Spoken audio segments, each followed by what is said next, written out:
नमस्कार। आप सभी का बहुत बहुत स्वागत है आपके पसंदीदा कार्यक्रम रुद्रांक आयुर्वेदा संपूर्ण उपचार में, और मैं हूं आपकी होस्ट एंड दोस्त रश्मि मनन। दर्शकों, इस कार्यक्रम के माध्यम से आप ढेरों जानकारियां प्राप्त कर पाते हैं।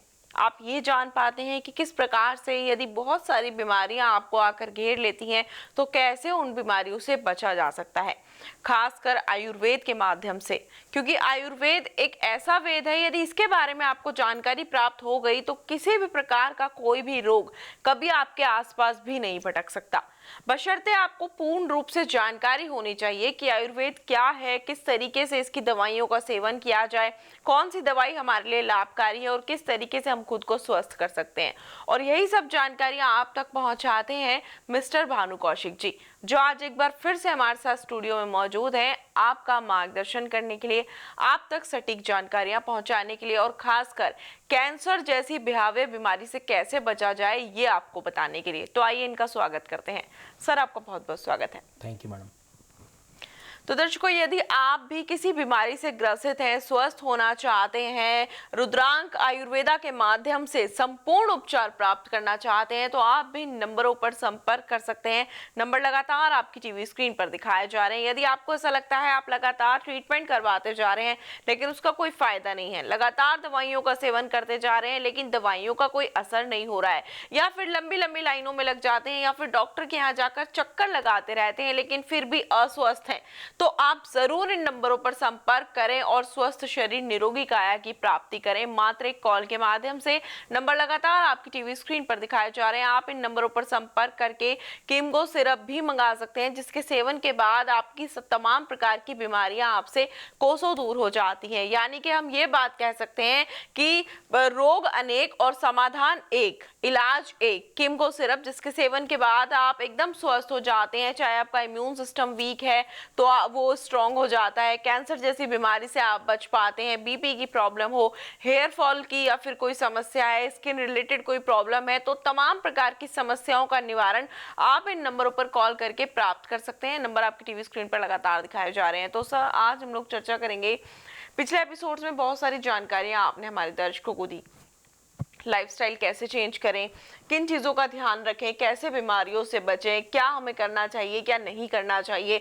खासकर किमगो सिरप के बारे में आपने बहुत अच्छी जानकारियां उनको दी कि इसके सेवन के बाद किन किन चीज़ में उनको लाभ प्राप्त हो सकता है।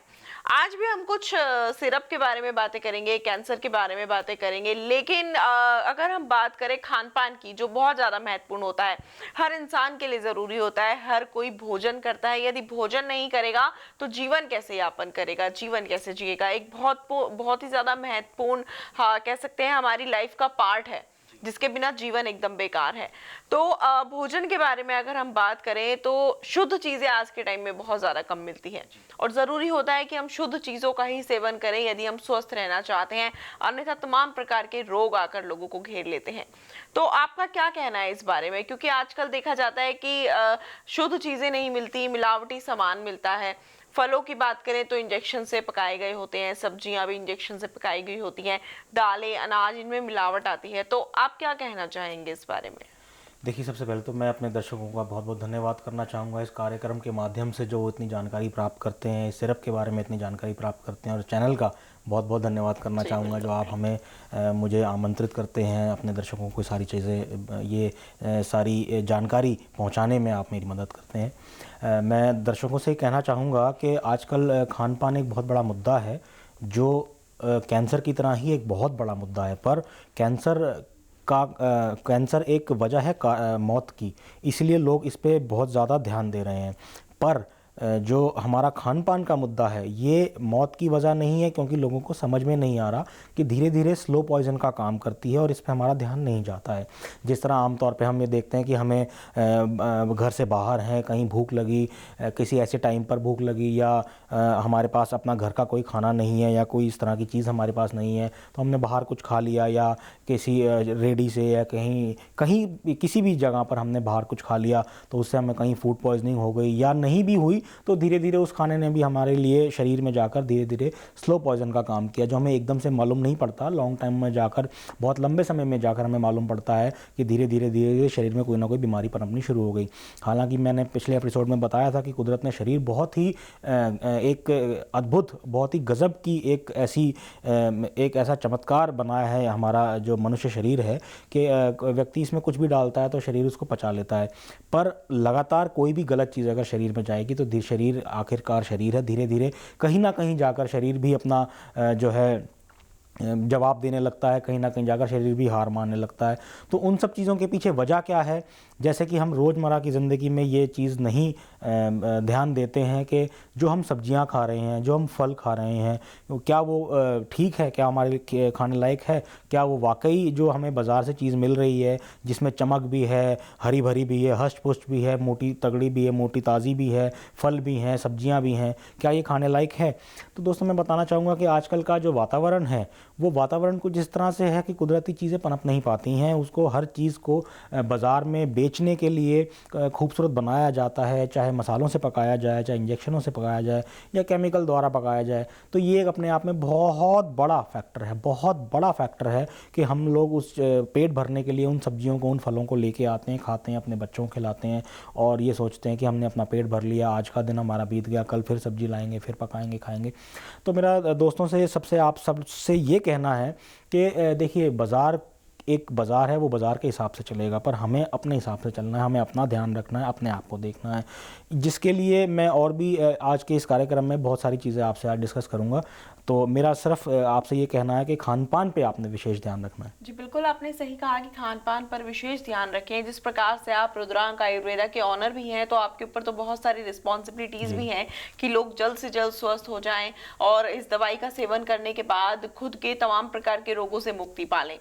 किमगो सिरप की अगर हम बात करें तो बहुत से लोगों के मन में ये सवाल जरूर आता होगा कि हम लोग यही सिरप क्यों मंगाएं। जिन्होंने मंगा लिया उन्होंने तो फायदा देख लिया, लेकिन जिन्होंने नहीं मंगाया वो इस बारे में जरूर एक बार विचार करते होंगे कि आखिरकार यही सिरप हम क्यों मंगाएं, कितने समय में हमें असर दिखाएगा। हम इस बारे में चर्चा करेंगे, लोगों को बताएंगे कि ये क्यों मंगाना चाहिए, क्यों उनके लिए लाभकारी है। लेकिन जैसे आपने खान पान की बात कही तो साथ ही पानी बहुत ज्यादा आवश्यक होता है। पानी के बारे में यदि विचार किया जाए तो यदि पानी का गलत तरीके से सेवन कर लिया जाए या गंदा पानी थोड़ा भी होता है तो उससे हमारे पेट में तुरंत इन्फेक्शन हो जाता है, जिसकी वजह से बहुत सारी बीमारियां हमें आकर घेर लेती हैं।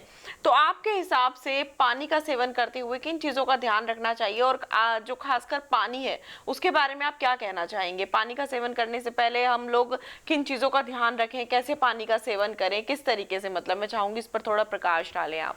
जी देखिए, पहले तो मैं आपको ये बताना चाहूँगा कि पानी एक अच्छी चीज़ है जिसका हमें सेवन करना चाहिए, पर साथ के साथ कुछ चीज़ों का ध्यान भी हमें रखना है। घर में जो पानी की सप्लाई आ रही है उसको ठीक से फ़िल्टर करना है, उबालना है, छानना है, या जो कुछ भी आप अपने हिसाब से कर सकते हैं पानी को शुद्ध करने के लिए वो करें। बाहर जाएं, घर का पानी साथ लेकर जाएं, बाहर कहीं भी पानी ना पिएं।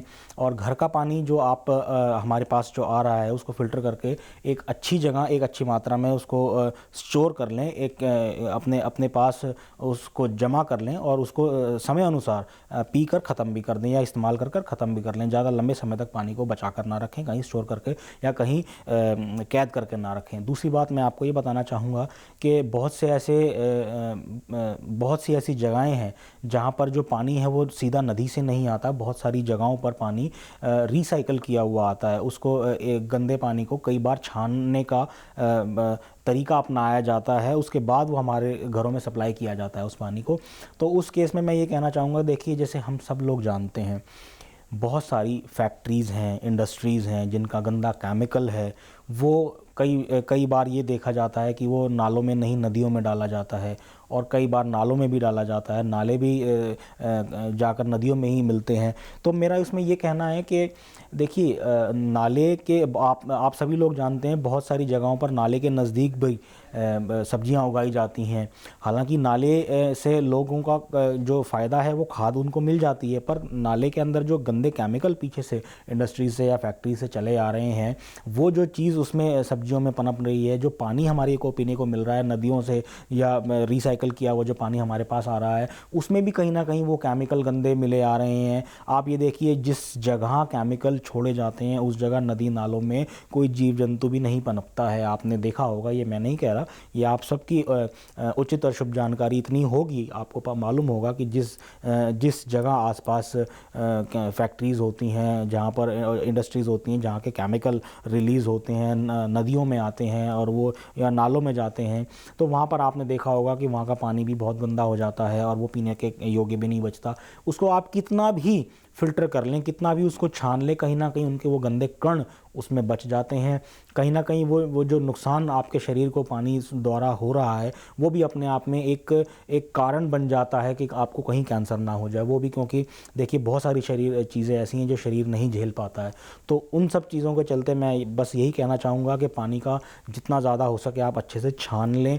जो भी आपके पास स्रोत है, माध्यम है, उसको छानने का उसका इस्तेमाल करें, उसको उबालें और जब पानी बिल्कुल साफ़ हो जाए तो उसको अपना घर का ही पानी पिएं, बाहर जाकर कहीं भी पानी का सेवन ना करें। जी हाँ, बिल्कुल, बहुत ही महत्वपूर्ण जानकारी है जो आपने हमारे दर्शकों को दी है। कुछ लोग होते होंगे जो इस तरीके से पानी का सेवन करते होंगे, लेकिन ज्यादातर लोग ध्यान नहीं देते इन सब चीजों पर और वही उनकी बीमारी का कारण बन जाता है। बात करते हैं किम्बो सिरप की, जैसे कि आप पिछले एपिसोड में ही बता चुके हैं, लेकिन बहुत से ऐसे दर्शक होंगे जो मिस कर गए होंगे एपिसोड्स या फिर जिनके पास ये जानकारी नहीं पहुंची होगी। तो मैं आपसे जानना चाहूंगी किस किस प्रकार की बीमारियों को दूर करने में सक्षम है ये किम्बो सिरप? देखिए कैंसर जैसी बीमारी है उससे लड़ने में बहुत मददगार है ये सिरप। लिवर सरोसिस एक बहुत गंदी लिवर की बीमारी है, उसके लिए ये बहुत सक्षम सिरप है। किडनी अगर ख़राब है या डायलिसिस पे आप का किसी पेशेंट का इलाज डायलिसिस पे है, वो डायलिसिस पे है, उसका इलाज चल रहा है, तो उसके लिए बहुत कारगर सिरप है। साइटिका एक बहुत गंदी बीमारी है नसों की। न्यूरो की प्रॉब्लम, जो नसों में दर्द, हाथ पैरों में भड़कन, इस तरह की चीज़ें हैं, ये बहुत अपने आप में बहुत तकलीफ़दायक बीमारी है, उसके लिए ये सिरप बहुत कारगर है। उसके अलावा अर्थराइटिस है, थायराइड है, उसके लिए बहुत कारगर है। जोड़ों में अगर दर्द है, घुटनों में, हाथ पैरों में, कहीं कमर में, गर्दन में, कहीं सर्वाइकल का आपको इशू है, चक्कर आते हैं या रीढ़ की हड्डी में तकलीफ़ रहती है, कोई नसों में कोई जंजाल ऐसा रीढ़ की हड्डी की तरफ पड़ा हुआ है जो आपको तकलीफ़ दिए हुआ है, तो उसके लिए ये बहुत कारगर सिरप है। और साथ ही साथ हेयर फॉल और कोई हेयर फॉल का इशू है या स्किन अगर आप चाहते हैं आप ग्लो हो जाए, ग्लो करने लग जाए, उसके लिए ये बहुत अच्छा कारगर सिरप है। इसके अलावा कुछ चीज़ें ऐसी हैं जैसे यूरिन का कोई इन्फेक्शन ज़्यादातर लेडीज़ और जेंट्स में देखा जाता है एक उम्र के बाद, ख़ास तौर पे 50, 55, 60 के बाद की मैं बात करूं, तो ये भी प्रॉब्लम आ जाती है कि कुछ बड़े बुज़ुर्ग हमारे ऐसे भी हैं 50, 55, 60 के पार जो हैं, उनको कहीं बाहर घर से निकलते हैं, किसी शादी में जाते हैं या कहीं पार्क में जाते हैं या कहीं घूमने जाते हैं, तो उनको ये परेशानी का सामना करना पड़ता है कि उनसे अपना यूरिन का प्रेशर नहीं रोका जाता, उनसे अपना मूत्र का जो प्रेशर है वो रोका नहीं जाता और उसके चलते उनको कहीं ना कहीं डायपर का इस्तेमाल करना पड़ता है। तो ये सारी जो यूरो प्रॉब्लम है, और लेडीज़ में देखा गया है कि इन्फेक्शन आ जाता है, पस सेल्स बढ़ जाते हैं और यूरिन में ब्लड ट्रेस होता है, शुगर ट्रेस होती है। तो मेरा ये कहना है कि ये सारी बीमारियाँ हैं जो इस एक सिरप से कवर की जाती हैं। कैंसर का कोई मरीज़ है तो उसके लिए इसमें डोसेज है 150 ml, 150 ml, सुबह तेज़ गर्म करके चाय की तरह सिप करके पीनी है खाली पेट। उसके अलावा सारा दिन में कोई डोज नहीं लेनी। कैंसर के अलावा अगर कोई मरीज़ है तो 2-2 चम्मच सुबह, दोपहर, शाम इसको खाने से ठीक पहले इसका सेवन करे। जी हाँ, बिल्कुल। बहुत से लोग होते हैं जो अलग अलग चिकित्सीय पद्धतियों का इस्तेमाल करते हैं ताकि वह स्वस्थ रह सकें। अलग अलग मतलब एलोपैथी भी होती है, बहुत सारी ऐसी पैथीज होती हैं जिनका यूज करते हैं। और आयुर्वेद की अगर हम बात करें तो आयुर्वेद का इस्तेमाल लोग जल्दी से नहीं करते, क्योंकि लोगों को ऐसा लगता है कि हम लोग अगर दूसरी पैथीज अगर यूज कर रहे हैं और आयुर्वेद भी इस्तेमाल करेंगे तो उससे कोई साइड इफेक्ट हो जाएंगे। तो मेरा महत्वपूर्ण सवाल आपसे यही है कि अगर हम कोई और पैथी और किसी और पद्धति के अनुसार इलाज कर रहे हैं, दवाइयों का सेवन कर रहे हैं, उसके साथ साथ अगर हम आयुर्वेदिक दवाइयों का भी सेवन करते हैं, तो क्या किसी प्रकार का कोई साइड इफेक्ट होता है या नहीं होता है? बिल्कुल कोई साइड इफेक्ट नहीं है। अगर आप किसी भी दूसरी पैथी से अपना कोई इलाज करा रहे हैं, साथ के साथ आप आयुर्वेद के माध्यम से इस सिरप का सेवन कर रहे हैं, या फिर हमारी कंपनी में जो जिस पाउडर का मैं हर एपिसोड में जिक्र करता आ रहा हूँ, अगर आप उसका सेवन कर रहे हैं तो किसी भी दूसरी थेरेपी के साथ, उस पैथी के साथ इसका कोई साइड इफेक्ट नहीं है, इसका कोई दुष्प्रभाव नहीं है। तो आप इसका सेवन कर सकते हैं, बेझिझक होकर कर सकते हैं। और साथ ही साथ मैं आपको ये बताना चाहूँगा कि ये जितनी भी गवर्नमेंट की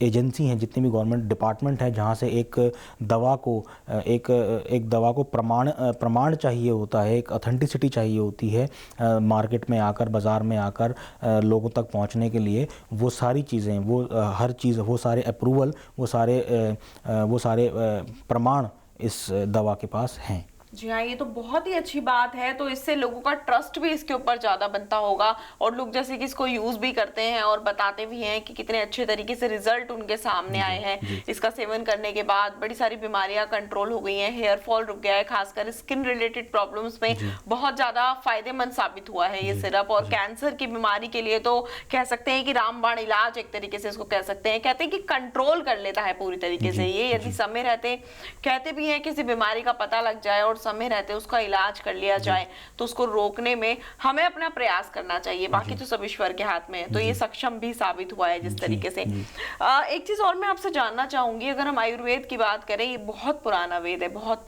पुराना ज्ञान है इसके बारे में, तो अगर हम इसको आध्यात्म से जोड़े तो आप क्या कहना चाहेंगे इस बारे में? क्योंकि आध्यात्म से कहीं ना कहीं ये जुड़ता है खुद में, तो इस बारे में आपका क्या विचार है? देखिए, हमारे हिंदू धर्म में एक तीन बड़ी अथॉरिटीज़, एक तीन बड़ी ताकतों का जिक्र किया गया है, ब्रह्मा, विष्णु, महेश जी। ये हिंदू धर्म में ब्रह्मा, विष्णु, महेश के नाम से जिस ताकत का जिक्र किया गया है, वो सभी धर्मों में इन्हीं तीन ताकतों का जिक्र किया गया है कि उस सुप्रीम ताकत ने, उस सबसे बड़ी ताकत ने, उस ईश्वर ने, उस परमात्मा ने इस सृष्टि की जो रचना और संहार या संभाल जो करी है, वो इन तीन ताकतों के ज़रिए करी है। चाहे आप बाइबल उठा के पढ़ लीजिए, चाहे आप कुरान उठा के पढ़ लीजिए, चाहे आप ग्रंथ साहब उठा के पढ़ लीजिए, चाहे आप गीता उठा के पढ़ लीजिए, सभी धर्मों में इन तीन ताकतों का जो है जिक्र किया गया है। और इसमें से एक ताकत है विष्णु। विष्णु की एक इनकारनेशन है भगवान लॉर्ड विष्णु। भगवान विष्णु का एक अवतार हैं, उनका नाम धन्वंतरी है। भगवान धन्वंतरी के हाथ में आप देखेंगे कि एक कलश होता है और उस कलश को सुश्रुत कलश कहते हैं। जितनी भी आयुर्वेद की जड़ी बूटियां हैं, जितना भी आयुर्वेद के माध्यम से इलाज है, जितनी भी बीमारियां हैं इस शरीर में पनपने वाली, जितनी भी आयु से जुड़ी हुई जितनी भी बीमारियां इस शरीर में पनप सकती हैं, उन सब का इलाज उस सुश्रुत कलश में मौजूद जड़ी बूटियों में है। तो मेरा ये कहना है कि अगर हम आयुर्वेद को धर्म से जोड़ते हैं, धर्म से तो मैं नहीं कहूँगा, अगर हम आयुर्वेद को अध्यात्म से जोड़ते हैं तो इसका कहीं ना कहीं ये भी है, मैं आपको कहूँगा कि अगर आपका मन, आपकी अंदर आपकी इबादत आपको ये कह रही है कि आप इस दवा से ठीक हो सकते हैं, तो अवश्य कहीं ना कहीं इस बात का आप ये समझ लीजिए संकेत है कि आप जरूर ठीक हो सकते हैं। जी हाँ, बिल्कुल। और जैसे कि आपने कहा, तो ये बात शायद उस समय की है जिस समय पर समुद्र मंथन किया गया था और भगवान विष्णु जी ने कच्छप अवतार धारण किया था और मंदार पर्वत और शेषनाग जी के द्वारा ये जो है मंथन किया गया था, जिसमें से बहुत सारी चीजें उत्पन्न हुई थी और भगवान धन्वंतरी जी ने औषधि के साथ उत्पन्न हुए थे ताकि लोगों के रोगों का नाश कर सकें। तो इसको जोड़ना एकदम सही है जिस तरीके से आपने बताया। तो बहुत से लोग होते हैं दवाइयों का सेवन करने से पहले घबरा जाते हैं, डर जाते हैं, क्योंकि थक चुके होते हैं, निराश हो चुके होते हैं कि हम लगातार इतने समय से दवाइयों का सेवन कर रहे हैं लेकिन स्वस्थ नहीं हो पा रहे हैं, निरोगी काया की प्राप्ति नहीं हो पा रही है। देखा जाए तो आजकल खान पान ठीक नहीं होने के कारण जो नए बच्चों का जन्म हो रहा है, उन बच्चों के अंदर बहुत सारी कमियां देखी जाती हैं। मानसिक रूप से कमजोर होते हैं, शारीरिक रूप से कमजोर होते हैं। तो कितनी उम्र के बच्चे इस दवाई का सेवन कर सकते हैं, स्वस्थ हो सकते हैं, निरोगी काया पा सकते हैं? क्योंकि आजकल तो ये देखा जाता है कि छोटे छोटे बच्चों को हार्ट की प्रॉब्लम हो जाती है, किसी को दिल में छेद होता है, कोई याददाश्त कमजोर हो जाती है, किसी की कोई याद नहीं रख पाता। तो क्या वह बच्चे भी इस दवाई का सेवन कर सकते हैं? देखिए, पहली बात तो मैं कहना चाहूँगा कि इस सिरप का सेवन 8 साल से कम उम्र के बच्चे नहीं कर सकते। दूसरी बात मैं ये कहना चाहूँगा, आपने बताया दिल में छेद हो जाता है, कुछ बच्चों के दिल में पैदाइशी छेद होता है, उसका इलाज आयुर्वेद के माध्यम से संभव है, पर उसका इलाज इस सिरप के माध्यम से कुछ बहुत ज़्यादा हद तक इफ़ेक्टिव नहीं है, बहुत ज़्यादा हद तक कारगर नहीं है। तीसरी बात मैं ये कहना चाहूँगा कि आपने कहा कि छोटे बच्चों को अगर कोई और तकलीफ़ है, मैं बात करूँ अगर छोटे 8 साल से कम की उम्र के बच्चों को अगर कैंसर है तो उसके लिए हमारे पास एक पाउडर अवेलेबल है, हम वो चीज़ दे सकते हैं जिसके रिज़ल्ट बहुत अच्छे हैं। इसके अलावा बच्चे जो 8 साल से कम की उम्र के बच्चे हैं उनके लिए मैं ये कहना चाहूँगा कि वो अपना इलाज कहीं भी अपने नज़दीकी चिकित्सक पे या किसी अच्छे डॉक्टर के पास जाएं, उनके माँ बाप उनको लेकर जाएं, उनका इलाज वहाँ करवाएं। दूसरी बात मैं ये कहना चाहूँगा, जैसे कि आपने बात की आज के इस सिरप के माध्यम से ठीक अपने आप को कैसे रखा जा सकता है। देखिए, सिरप का सेवन करने से आपके शरीर में संपूर्ण जो आपके आहार चाहिए शरीर को वो पहुंचता है और उसको अपने आप में एक बहुत बड़ा फैक्टर है, अपने आप में बहुत बड़ा कारण है कि वो आपको स्वस्थ रखे। दूसरी बात ये कि आज जैसे कि हम सभी जानते हैं कि अगर मैं बार बार बात कर रहा हूँ सब्जियों की, फलों की, तो ये और अनाज की, वो सब शुद्ध नहीं है, उन सब में मिलावट है। तो मैं ये कहना चाहूँगा कि मुझे लगता है कि इस बात को लेकर सरकार को भी बहुत गंभीरता से विचार करना चाहिए, बहुत गंभीरता से सोचना चाहिए। और अगर मैं कहीं ना कहीं कहूँ कि मैं अगर कोई मुझसे पूछता है कि मैं इस बारे में क्या सोचता हूँ, तो मुझे ऐसा लगता है कि सरकार को बाज़ार में सब्जियाँ जैसे अवेलेबल हैं वैसे ही बाज़ार में हर तरह के बीज भी मौजूद कराने चाहिए। हर तरह के बीज, हर सब्जी या हर फल के बीज बाज़ार में मौजूद कराने चाहिए। और सरकार उसके लिए ये कदम ज़रूर उठाए कि टीवी पर या न्यूज़पेपर के ज़रिए या एफएम के ज़रिए लोगों तक ये खबर पहुंचाए कि किस तरह का बीज किस तरह की मिट्टी में बोया जाएगा और किस तरह से उस फसल को उगाया जाएगा, ताकि जितने ज़्यादा लोग हो सकें वो उन चीज़ों को अपने घर ही उगा लें, वो सब्जियां, वो फल अपने घर ही उगा लें।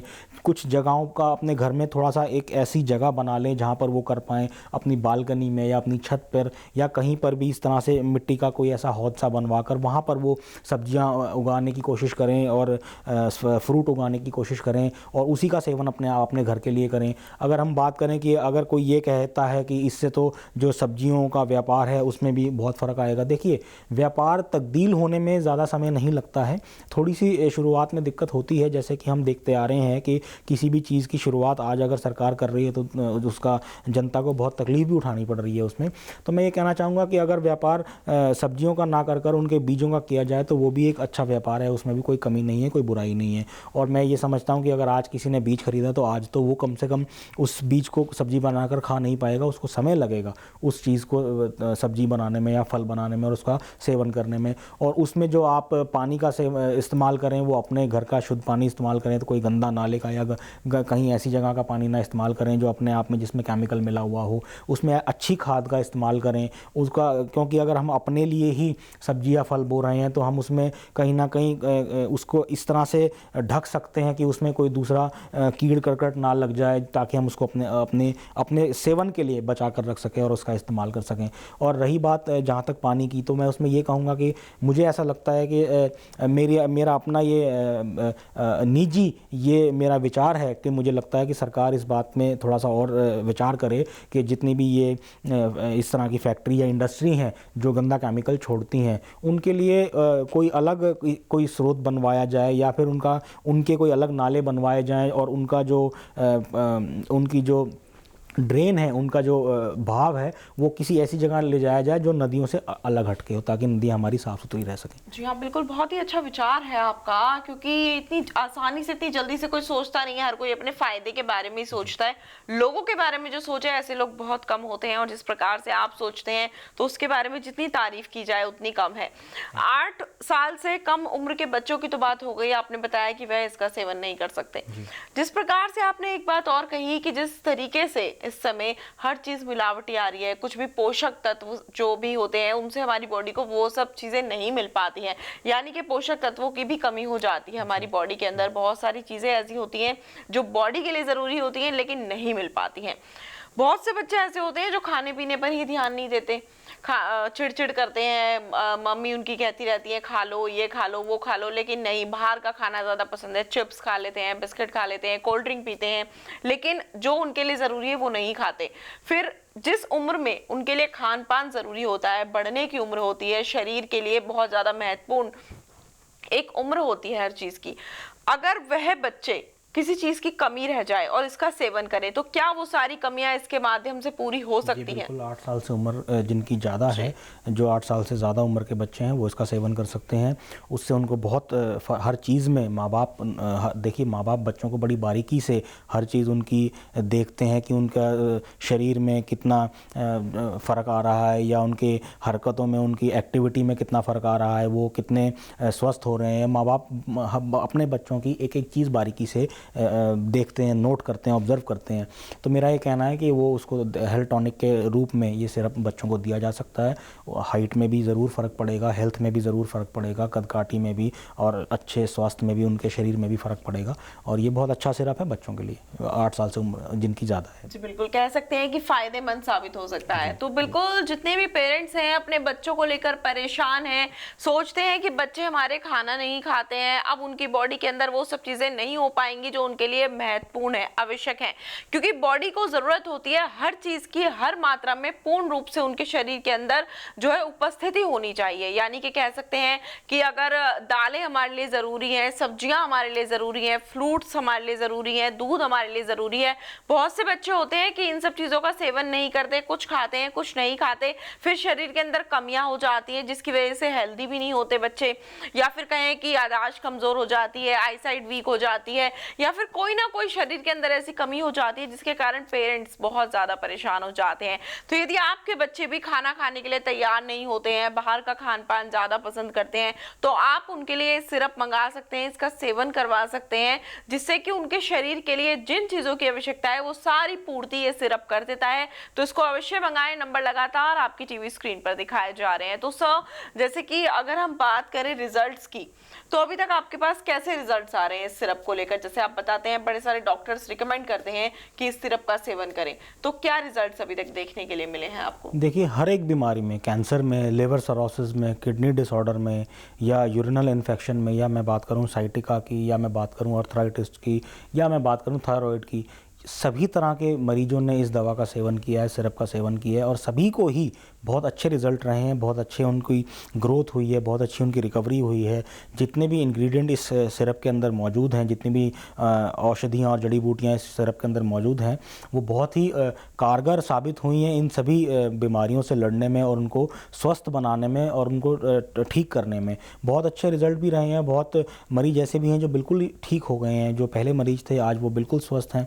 बहुत से ऐसे रिजल्ट भी रहे हैं। बहुत से ऐसे बच्चे हैं जो 8, 9, 10 साल की उम्र में थे और उनकी ग्रोथ ठीक से हो नहीं पा रही थी, तो सिरप के सेवन से उनकी ग्रोथ भी अच्छी हुई है।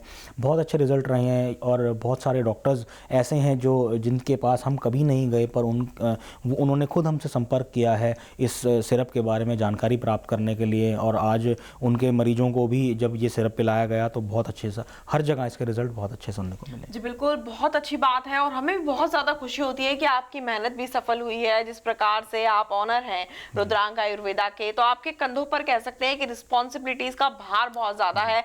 तो आपके माध्यम से बड़े सारे लोगों का फायदा हो जाता है। वो यहाँ वहाँ भटकते हैं, पैसे खर्च करते हैं, लेकिन फिर भी निरोगी काया नहीं प्राप्त हो पाती है। लेकिन जो आपने ये प्रयास किया है, जो आपने एक कदम ये आगे बढ़ाया है ताकि लोगों की बहुत सारी प्रॉब्लम दूर हो सके, उनकी बीमारियां दूर हो सके, और आपने रुद्रांक कीमगो सिरप बनाया है जिसको सेवन करने के बाद बड़ी सारी बीमारियों में उनको रिलीफ मिल सकता है, और आपने इतने अच्छे तरीके से इसको लोगों तक पहुंचाया भी है। और खासकर आप इतनी अच्छी अच्छी इन्फॉर्मेशन हमारे दर्शकों को देते हैं, तो हमें बहुत ज्यादा खुशी होती है, क्योंकि लोग कॉल करते हैं और कहते हैं कि एक बार बात हो जाए और हमें भी पता लग जाए कि हम इसका सेवन कैसे कर सकते हैं, कैसे मंगा सकते हैं, कैसे इसके माध्यम से स्वस्थ हो सकते हैं। जानकारियां तो और भी आपसे लेंगे, लेकिन फिलहाल आज समय का अभाव है, यहाँ रुकना पड़ेगा। लेकिन इतनी ढेरों जानकारी हमारे दर्शकों तक पहुंचाने के लिए और यहाँ आने के लिए आपको बहुत बहुत धन्यवाद। Thank you madam, thank you. फिलहाल आज के कार्यक्रम में इतना ही। अगले कार्यक्रम में आपको और भी ढेरों जानकारियां देंगे कि किस तरीके से आप अन्य बीमारियों से, कैंसर जैसी बीमारी से खुद को सुरक्षित रख सकते हैं। फिलहाल के लिए मुझे दीजिए आज्ञा। नमस्कार।